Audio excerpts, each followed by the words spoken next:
Hai, Assalamualaikum warahmatullahi wabarakatuh dan salam sejahtera. Bertemu kembali dalam Diet dan Nutrisi bersama dengan saya Nurul Amin Abdul Rahman, pegawai dietetik anda.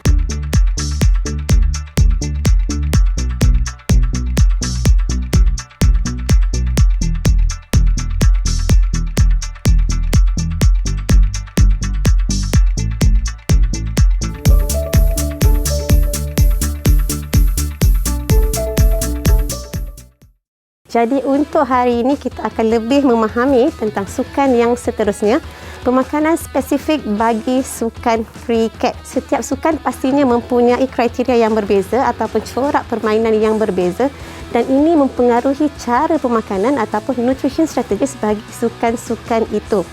Sebelum kita pergi lebih lanjut tentang pemakanan sukan kriket, adalah baik kita kenal dahulu ataupun mengetahui sedikit latar belakang bagi sukan kriket. Sukan kriket dimainkan oleh pelbagai peringkat umur daripada sekolah rendah kepada dewasa, sama ada secara recreational ataupun elite players. Dan ia juga melibatkan atlet perempuan dan juga atlet lelaki. Dan di Malaysia, sukan kriket semakin dikenali oleh semua orang dan banyak tim semakin mendapat tempat di hati rakyat Malaysia.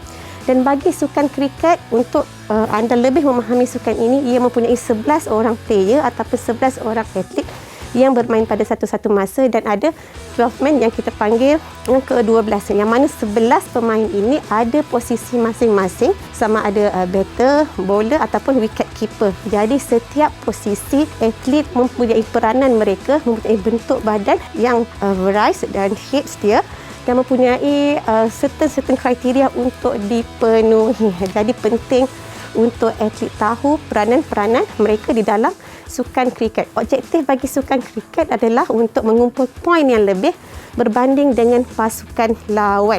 Dan bagi struktur ataupun struktur kepada sukan kriket itu sendiri, ia merupakan sukan yang tersusun dan mempunyai beberapa struktur, sama ada T20, sama ada secara test match ataupun one day match.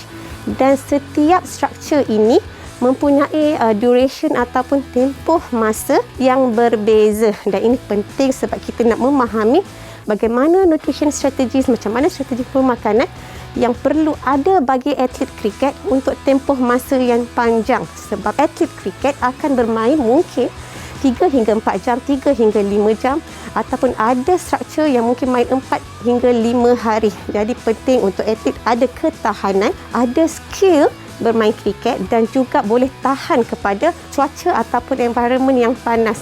Dia akan main dengan tempoh jangka masa yang panjang dengan keadaan cuaca yang tinggi dan juga ada humidity. Jadi faktor-faktor nutrition dan hydration dah tentu mempengaruhi performance atlet itu tadi dan penting untuk setiap atlet mengamalkan diet yang baik sebelum, semasa, selepas dan setiap hari bagi memastikan atlet mencapai tahap yang paling optimal sepanjang permainan itu nanti. Dan juga tentang hydration, bila melibatkan sukan yang memerlukan daya konsentrasi, memerlukan tempoh yang panjang, hidrasi ataupun keperluan air sangat penting. Dan atlet kriket perlu bertahan untuk berada di padang untuk tempoh yang panjang dan mengambil setiap peluang untuk makan dan minum ataupun untuk melengkapkan nutrisi dan juga hidrasi bagi membolehkan dia kekal bertenaga dari awal sehingga permainan tamat, yang mungkin makan masa 3 hingga 4 jam. Seterusnya nanti kita akan berjumpa kembali untuk kupasan yang lebih bagi training diet sukan kriket.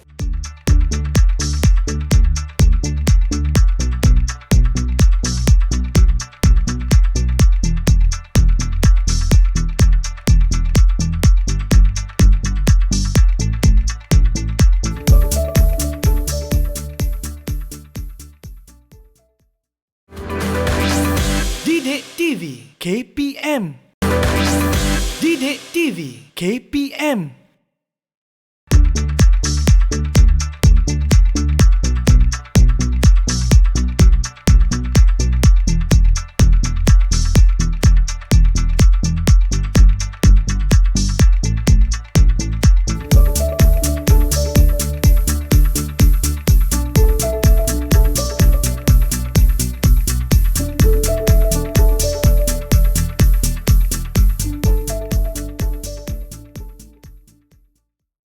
Seterusnya kita akan terus melihat training diet bagi sukan kriket. Dan bagi sukan kriket, corak pemakanan sehari iaitu pada hari-hari latihan adalah sangat penting. Jadi atlet bagi kriket secara spesifik menurut kajian tiada spesifik body fat percentage yang disarankan bagi atlet kriket. Tetapi ada kajian juga menunjukkan yang lagi rendah peratusan lemak bagi sukan kriket, ia dapat membantu atlet lebih stamina dan juga lebih kepada speed dan juga kepada agility ataupun ketangkasan. Jadi penting untuk atlet ada body komposisi ataupun komposisi tubuh yang mempunyai lemak yang rendah supaya dapat bertahan dalam sukan dan dapat perform dengan lebih baik. Jadi kita tengok kepada training diet ataupun daily diet untuk atlet kriket itu sendiri bagaimana. Training diet adalah diet seharian, dah tentu atlet kriket ada yang akan berlatih pada setiap hari. Jadi ini patut diamalkan oleh setiap atlet kriket, iaitu pengambilan buah dan sayur-sayuran, pengambilan roti, cereal iaitu sumber karbohidrat, pengambilan lean protein iaitu protein yang mempunyai lemak yang rendah, dan juga pengambilan dairy product ataupun kita kata produk tenusuk. Begitu juga dengan pengambilan fat. Okey.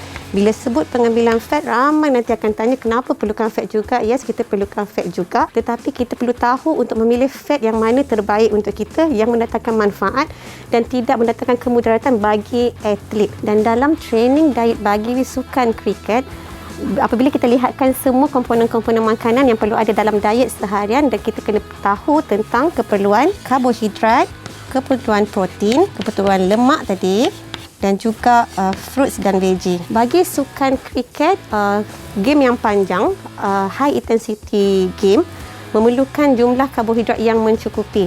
Jadi atlet pada setiap hari perlu tahu pengambilan karbohidrat adalah mencukupi daripada jenis karbohidrat yang bagaimana. Kompleks karbohidrat, starchy karbohidrat, bread, cereal, pasta adalah sumber-sumber karbohidrat yang baik, yang mana dia perlu fokus kepada makanan-makanan yang tinggi dengan nutrien. Kita panggil nutrient dense carbohydrate rich foods. Jadi atlet perlu pastikan setiap hari di hari-hari latihan pengambilan karbohidrat mencukupi pada setiap hari, yang mana atlet boleh pecahkan pengambilan karbohidrat pada waktu-waktu makan utama dan juga pada waktu-waktu snack. Jadi dia boleh atur kembali setiap hari punya diet kepada 3 hingga 5 kali makan untuk pastikan pengambilan karbohidrat pada setiap hari mencukupi untuk memastikan tenaga untuk latihan itu sentiasa ada dan cukup juga untuk recovery. Itu peranan karbohidrat yang pertama dan ada dalam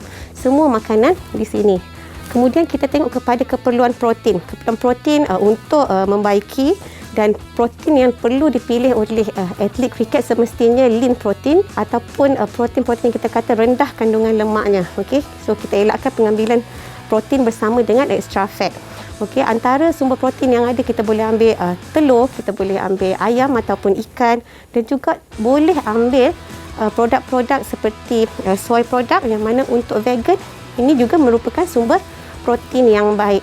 Jadi ada karbohidrat, ada protein, seterusnya pengambilan lemak. Okay, ada kata jangan ambil lemak, tidak. Kita masih memerlukan lemak dalam diet seharian. Cuma kita kena bijak memilih healthy fats compared to unhealthy fat. Jadi contribution calories dan datang daripada lemak sepatutnya fokus kepada lemak yang baik. Contohnya daripada vegetable oil, avocado, olive oil. So kita dapat lemak juga untuk fungsi tubuh yang baik, untuk certain vitamins. Dan pada masa yang sama kita elakkan pengambilan unhealthy fat daripada makanan-makanan yang terproses, daripada kulit-kulit ayam ataupun makanan-makanan yang tinggi dengan saturated fat ataupun lemak tepung. Jadi karbohidrat, protein, lemak, dan juga fokus kepada pengambilan buah-buahan dan sayur-sayuran yang mencukupi. Buah-buahan juga perlu diambil pada setiap hari dengan jumlah yang mencukupi. Begitu juga dengan sayur-sayuran. Perlu fokus kepada pelbagai jenis, tidak hanya ambil pada satu-satu jenis sahaja, sebab setiap buah-buahan ataupun sayur-sayuran membekalkan nutrien yang berbeza. Ada vitamin dan mineral yang berbeza juga. Jadi atlet perlu ambil variety of colours buah-buahan dan juga sayur-sayuran untuk pastikan dapat semua vitamin, minerals, antioksidan dan juga phytonutrients yang penting untuk training dan juga pastikan ada pengambilan fiber yang mencukupi. Okey, jadi cukupkan pengambilan buah-buahan, cukupkan pengambilan sayur-sayuran pada setiap hari dan agihkan dalam setiap waktu makan. Dan ini dapat membantu atlet memenuhi vitamin dan mineral pada setiap hari mengikut keperluan. Terutamanya bagi atlet-atlet muda, atlet-atlet remaja yang memang kita tahu keperluan vitaminnya tinggi, keperluan mineralsnya tinggi. Begitu juga dengan dairy products tadi, yang mana ia merupakan satu kumpulan makanan yang diperlukan untuk atlet dan dia boleh membekalkan kalsium, juga sejenis minerals yang kita perlukan. Jadi itu adalah secara keseluruhan tentang training diet bagi atlet kriket pada setiap hari supaya atlet kriket sentiasa bertenaga dan cukup ke semua kumpulan makanan, cukup kalori pada setiap hari untuk training dan juga recovery pada the training days. Lepas kita lihat the training diet, kita akan pergi ke competition. Okey, competition diet sangat penting untuk kriket. Kenapa competition diet sangat penting? Kerana atlet kriket akan main dalam jangka masa yang panjang. Okey, jadi pemakanan sebelum, semasa dan selepas adalah sangat penting. Jadi atlet kriket tak perlu beberapa hari sebelum tu cut off ataupun elakkan makan makanan tertentu, tidak, tetapi perlu pastikan cukup pengambilan karbohidrat pada setiap hari untuk pastikan ada cukup masa glycogen. Okey, jadi kalau hari pertandingan, apa yang boleh dimakan sebelum pertandingan sebenarnya bergantung juga. Okey, kalau atlet kriket ni kadang-kadang disebabkan oleh struktur permainan ataupun struktur kriket itu sendiri, kadang-kadang 45 minit sebelum competition baru dia dapat tahu sama ada kedudukan dia fielding ataupun bat. Jadi itu juga mempengaruhi, tapi secara generalnya dia perlu pastikan 1 hingga 3 jam sebelum competition atlet boleh makan dengan makanan yang lengkap, yang mempunyai karbohidrat yang tinggi, mempunyai protein yang sederhana tetapi lemak yang rendah, yang mana ini membantu atlet untuk kekal bertenaga sepanjang tempoh pertandingan. Jadi sebelum pertandingan pastikan atlet makan 3 jam sebelum complete meal, nasi ataupun potato ataupun cereal yang cukup jumlah karbohidratnya bersama dengan protein, bersama dengan sedikit sayur, sebab kita nak fokus kepada low fiber, rendah fiber dan juga rendah lemak. 3 jam sebelum, dan pastikan makanan itu boleh dihadam sebelum competition. Dan pada sebelum ini juga atlet boleh kena pastikan pengambilan air adalah mencukupi. Air perlu mencukupi bagi atlet kriket sebab atlet kriket akan main dekat cuaca yang panas. Jadi masalah kekurangan air mungkin akan berlaku sekiranya atlet sebelum pertandingan lagi tidak mengambil makanan ataupun minuman yang secukupnya. Jadi sebelum competition pastikan mengambil makanan secara seimbang, cukup jumlah karbohidrat bersama dengan cukup pengambilan air, itu sebelum pertandingan. Jadi semasa pertandingan, bila semasa pertandingan kita akan tengok pula bagaimana permainan itu dimainkan.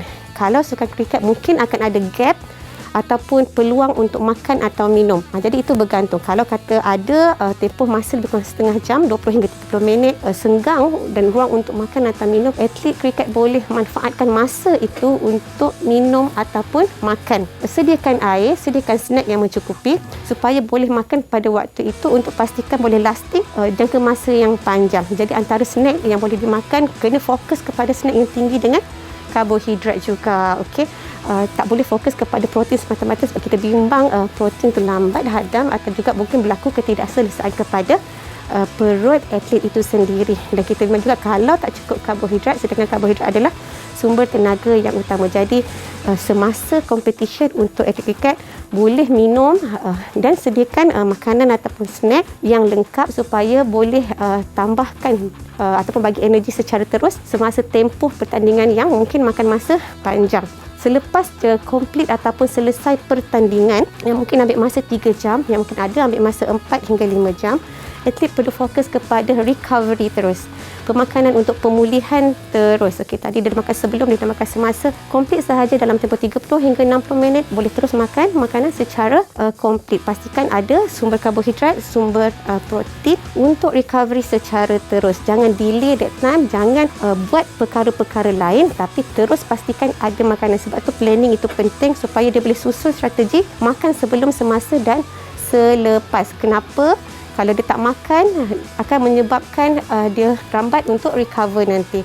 Jadi itu sahaja kita akan lihat pemakanan semasa pertandingan untuk sukan kriket. Seterusnya kita akan tengok isu-isu yang mungkin ada bagi sukan kriket.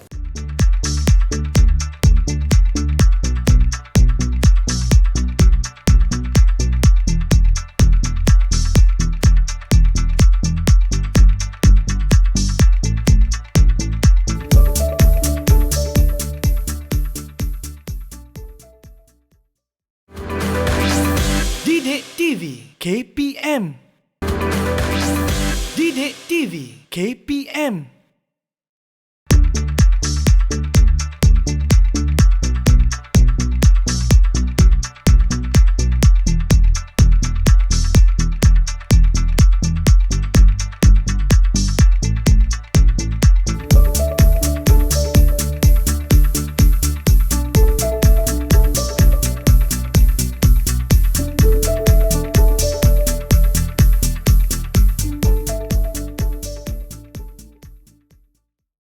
Seterusnya kita akan lihat pula isu-isu pemakanan yang berkaitan bagi sukan kriket.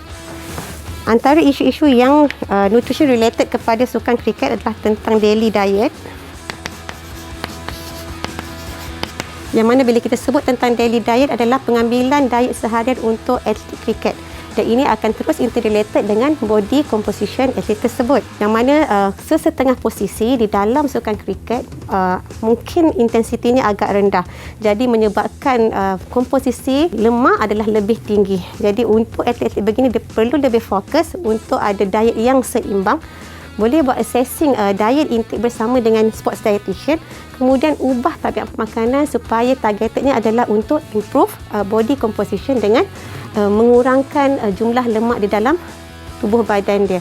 Okay, jadi atlet perlu kurangkan lemak dengan cara yang betul dan rujuk kepada mereka yang pakar dan pastikan diet seimbang pada setiap hari. Itu antara isu yang mungkin berlaku untuk atlet kriket, iaitu pengambilan diet yang tidak seimbang ataupun pengambilan makanan yang tinggi kalori ataupun pengambilan tenaga yang terlalu rendah. Okey. Yang kedua tentang hidrasi.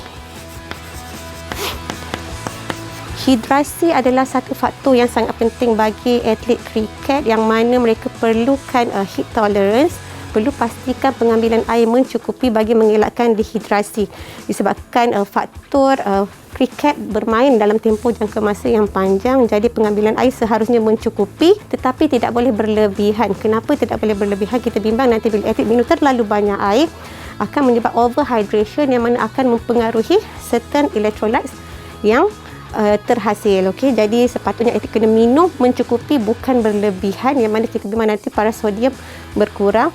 Dan penggantian electrolyte bagi proses ini maksudnya apabila atlet bermain dalam tempoh jangka masa yang panjang dengan cuaca yang panas akan menyebabkan perperluan akan lebih banyak berlaku. Jadi sweat rate untuk atlet kriket mungkin lebih tinggi dan atlet patut minum berdasarkan sweat rate masing-masing. Mungkin tidak dapat memenuhi 100% daripada kehilangan air tersebut, tapi kalau dapat capai 80% penggantian semula air pun sangat bermanfaat supaya atlet lebih boleh terus fokus sehingga ke hujung competition.